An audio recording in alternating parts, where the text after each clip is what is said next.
not having the Observer there caused him to just take so much damage from those DTs, and now the Immortal's out, and that's going to pretty much shut this down.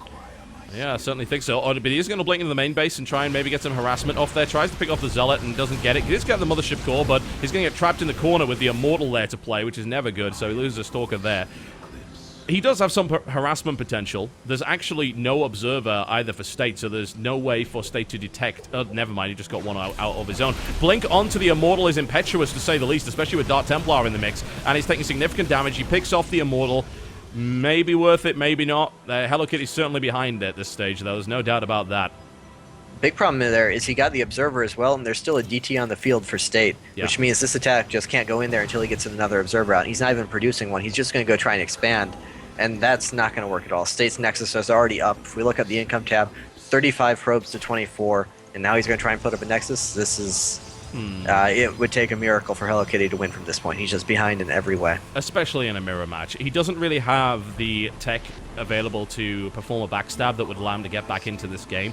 Blink Stalker tech is probably one of the weakest techs available for a Protoss to backstab another Protoss with. Much better to have either Warp Prism or an Oracle or something along those lines. He doesn't have any of those things.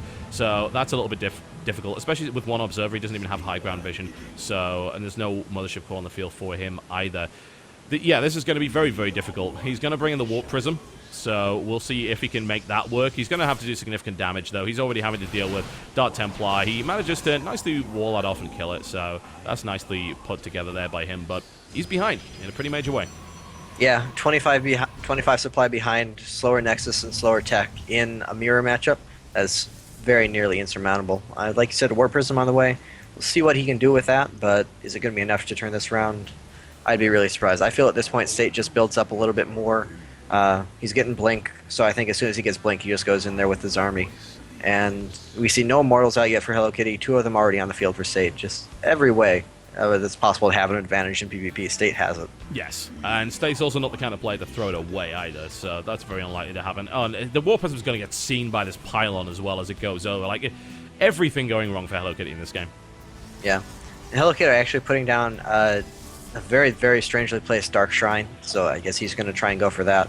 Already at least one Observer out on the field for State. Actually, only one, so maybe that's a smart way, like, if you're going to take a risk, but it gets found by a DT, so that's out of the picture as well. And just everything that could go wrong for Hello Kitty is going wrong this game. Yeah, and the Stalkers are already in position to deal with this. Blink is on its way to being finished. It gets Chrono Boosted as well. It's not going to play a factor here, but it doesn't really need to. Unless Hello Kitty is extremely quick with his Micro, he will lose that Warp Prism. Oh, and he's warping units in as well. This would actually be even worse if he ends up losing the Warp Prism with actual units in it. That's not a good position to be in. Hello Kitty's actually... He built the Dark Shrine, then went Colossus, didn't he? He built the Dark Shrine, but that DT over in the mid-right from State, that actually found and canceled the Dark Shrine, so he was forced to switch in the Colossus. The latest Colossus ever seen as well. Indeed. So, unlikely. And Blink has now finished for State, so if that War Prison tries to come in, he can immediately blink under it and actually kill it, as long as those Stalkers stay in position.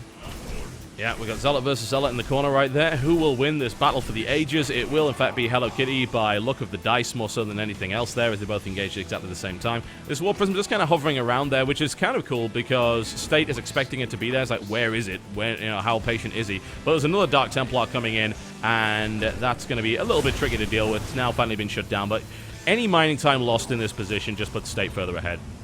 Yeah, we see his supply lead doing nothing but growing. He also just sent in Hallucinated Phoenix, which saw the Robo Bay, so he knows that the tech choice has been made, and he is beginning to build that tech. And so this is the perfect time to actually come in and attack, because this is right before that investment in the Robo Bay is really going to pay off. He's only going to have one unranged Colossus on the way out, and if you look at the relative army sizes, it's kind of just a joke. A couple of Archons, a couple of Immortals, and just way more of everything. The Warp Prism backstab is set up, but the problem is that the more you warp in there, the less you get to warp in against this army, which is way, way bigger than yours. So, one way or the other, I don't think this is really going to make much of a difference. He goes for it right now. Nexus Cannon is up. Archon actually doesn't care about Nexus Cannon in any way, shape, or form. He can deal with that. Nice use of the Time Warp there. State blinks in right on top of the Colossus, which kills that off immediately. And there is no way in a million years that Hello Kitty is holding this. Nope, and he's actually forgotten about the Warp Prism down bottom right, so that the one thing he had going for him is out, and GG. Well, that was easy enough. State manages to handle that one very nicely indeed. Hello Kitty definitely not looking particularly strong in that game. And I guess he's not really used to being DT'd, honestly. That's the kind of thing that he likes to do. Yeah, cheesing a cheeser is probably the best way to deal with it. You get them out of their comfort zone, you get them away from the game they have planned out, and we've seen Hello Kitty's mechanics not the best in the world. Might leave a little bit something to desired. So if you just take him out of his comfort zone, he's going to get a lot worse, and that's what State did there. Now we have the first player, I think, in this tournament to pick Neoplanet S as anything but the last map, and of course Hello Kitty's pick. I don't know why I'm surprised. That does not surprise me at all. No, yeah. no, it doesn't. It's PvP. Like, it's one of the cheesiest matchups you could possibly have, one way or the other, simply due to the nature of the game. I like the fact that State is actually taking a few risks, I guess, with that earlier Nexus, but it's actually paying off for him in a big way. Also, one of the only players I've really seen emphasize the double forge play, even if it doesn't necessarily come into effect later on. Yeah, I found that could be quite surprising. The first two games, he really took quite a bit of risks. Like, he went for the one gate Nexus, and then he went for the quick double forge. And against Hello Kitty, you normally wouldn't. That's not the intuitive way to play against a cheeser. You play much more cautiously early on because you know some kind of attack is going to be coming.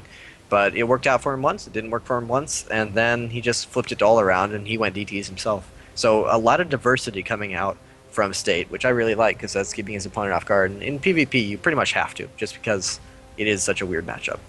Yes, it is. Absolutely. Neoplanet S. All right, we are ready to rock and roll. I don't want to keep you guys any longer. No ad breaks. Let's just get into it. Neoplanet S is the venue for potentially the final map today, finishing about 3 hours later than it should. I really, really need some dinner. I actually need some breakfast, lunch, and some dinner. I haven't had any of those things, so... Oh, dear. Never mind. Ooh.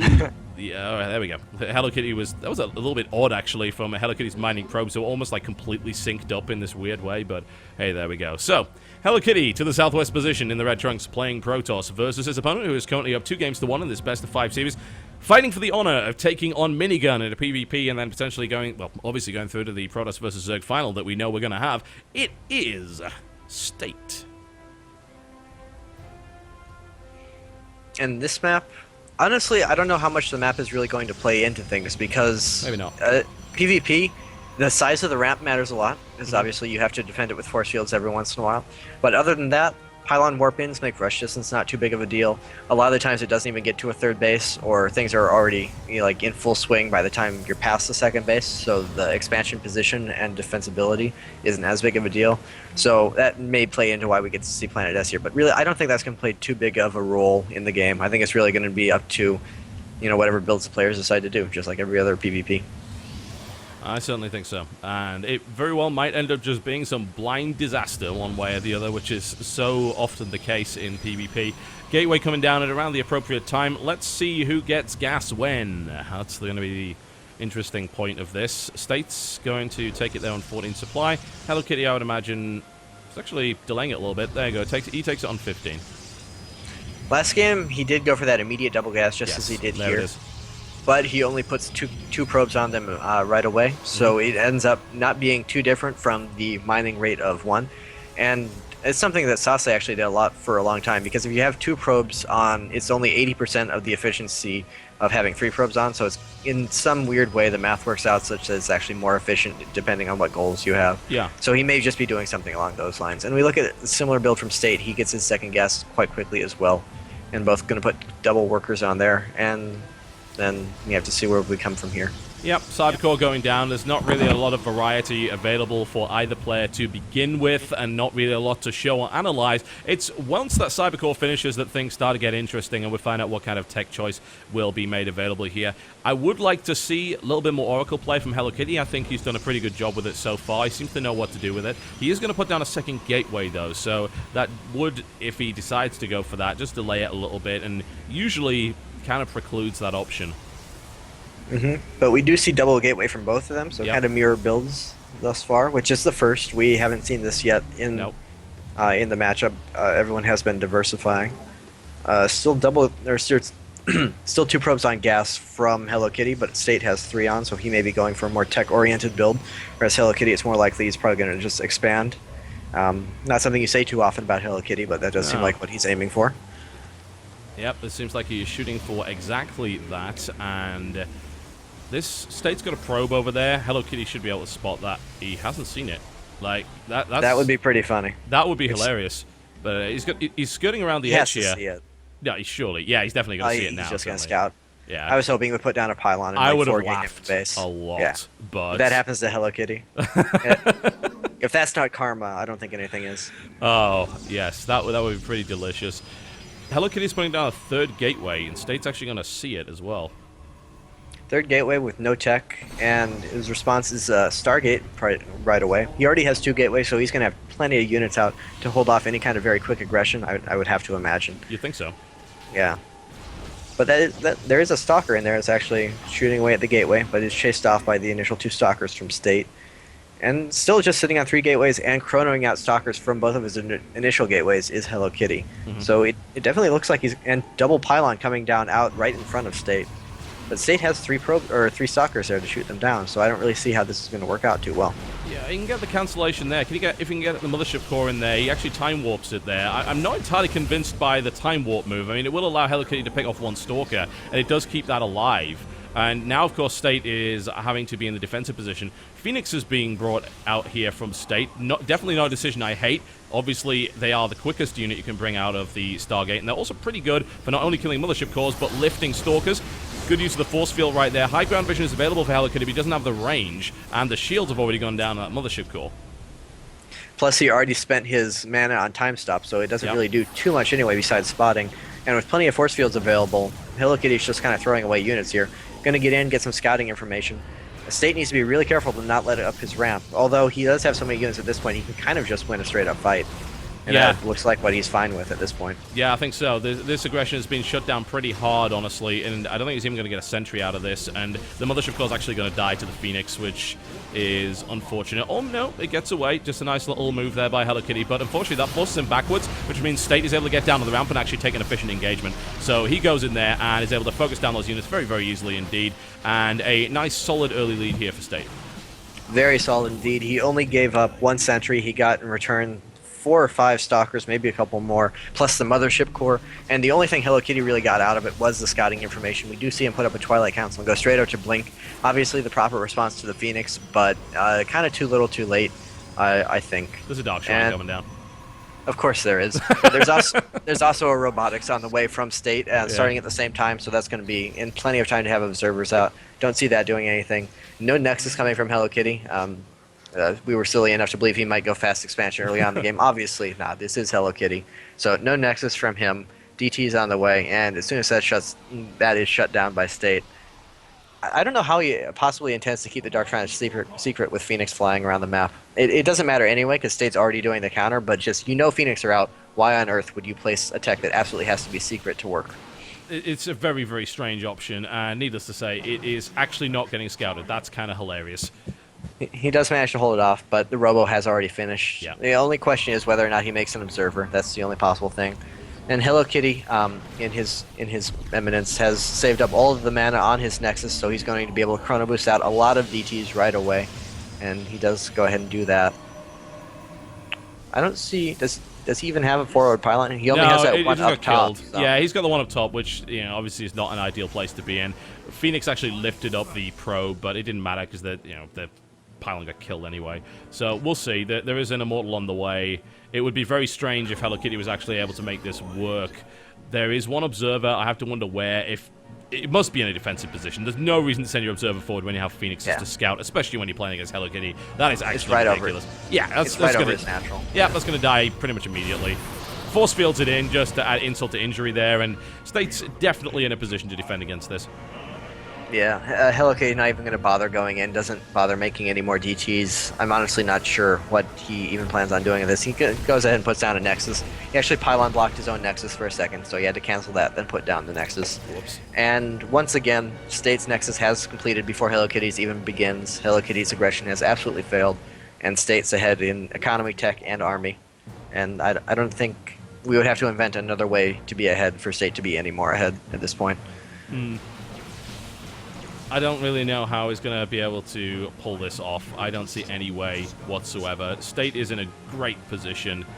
There's no way to get DTs into the base unless State does something ridiculously stupid, which evidently he's not going to do. Lifts come in as well. He's going to lose a Phoenix here.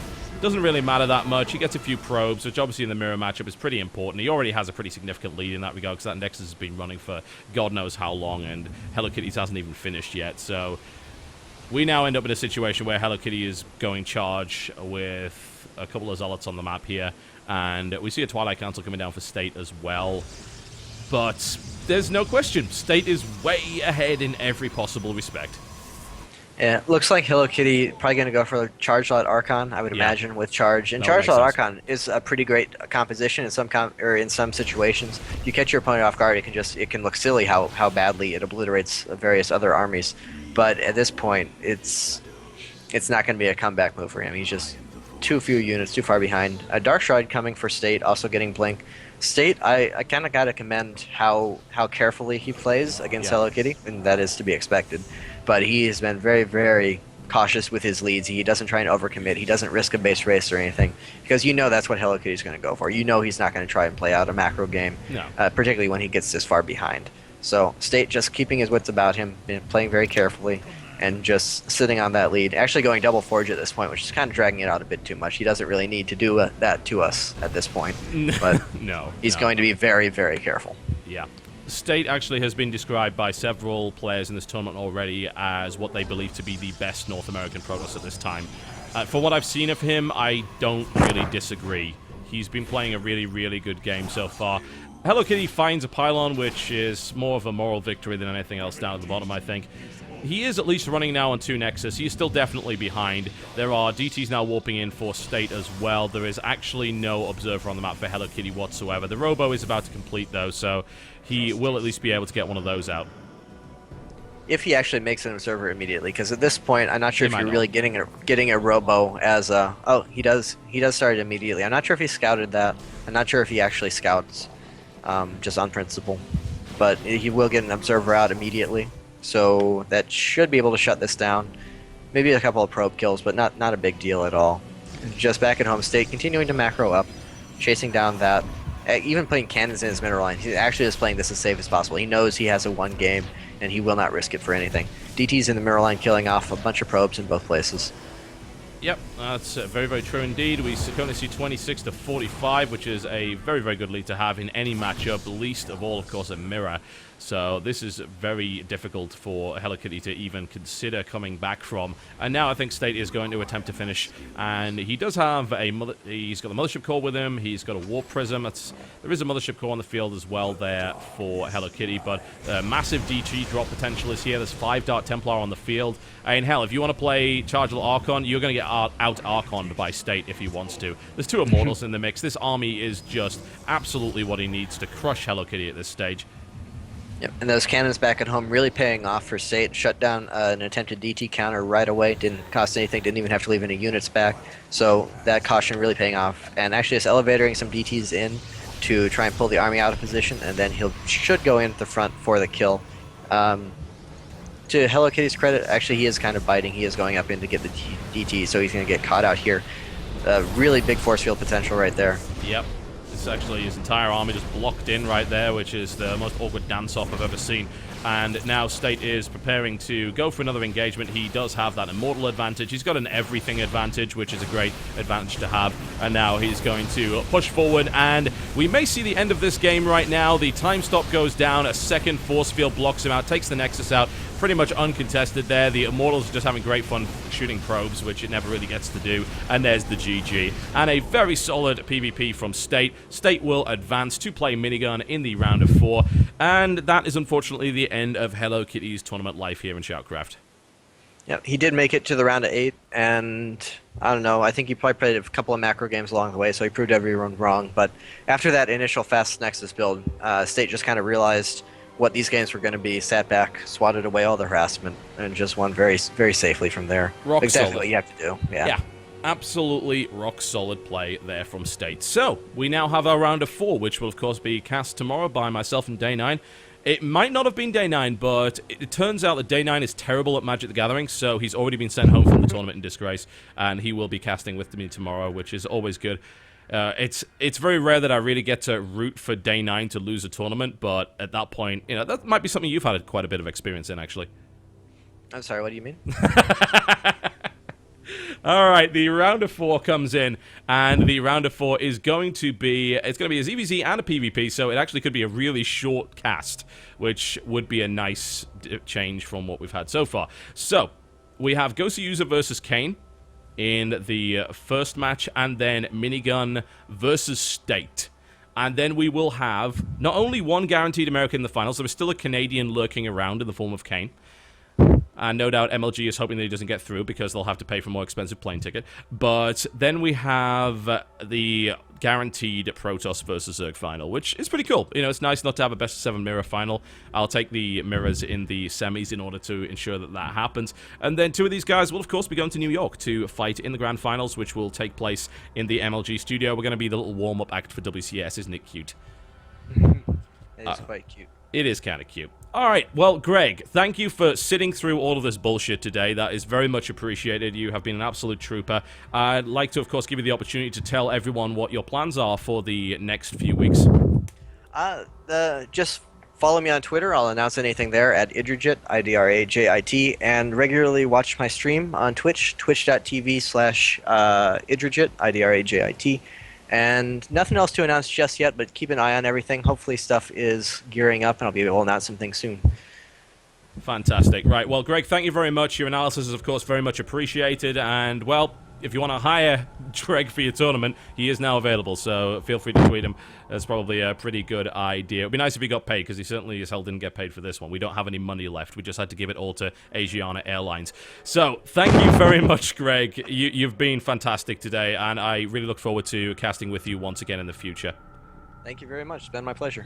All right, guys. Thank you very much for watching SHOUTcraft, the round of 8. We will be back at the same time tomorrow. That's 2 p.m. EDT. That is 11 a.m. on the Pacific West Coast. That is 7 p.m. in the British Isles and 8 p.m. Central European Summertime here on twitch.tv/TotalBiscuit. 2 best-of-7s for the round of 4 tomorrow, cast by myself and Day 9. Please do remember to check out the VODs. They are available both on twitch.tv/TotalBiscuit and youtube.com/TotalBiscuit. Big shout-outs, of course, do have to go to Reddit StarCraft as well as the Team Liquid thread. Thanks to the guys over at Liquipedia for keeping things updated. That's always very much appreciated. And a big thanks to everyone that tuned in to watch. I'd like to thank Zook for graphic design today, as well as Hello Kitty and Kane and the other guys whose names I forget. It's like what? I wasn't even prepared for that. It was Puck, Ghost User, Kane, QXC, Minigun, Drunken Boy, Hello Kitty, and State. And thank you very much for some really entertaining games. Also, thanks to those of you who actually donated to them via the tip jar. And this has been SHOUTcraft round of 4. Round of 8, in fact. We're going to be going through to round of 4 tomorrow. I don't even know what's going on anymore. I desperately need to actually get some food. And I'd like to thank all of you once again for being supportive, considering we had a pretty damn rough day. All right, folks, I'm done. Thank you very much. My name has been Totalbiscuit, casting with Greg IdrA Fields, and I will see you next time.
Not your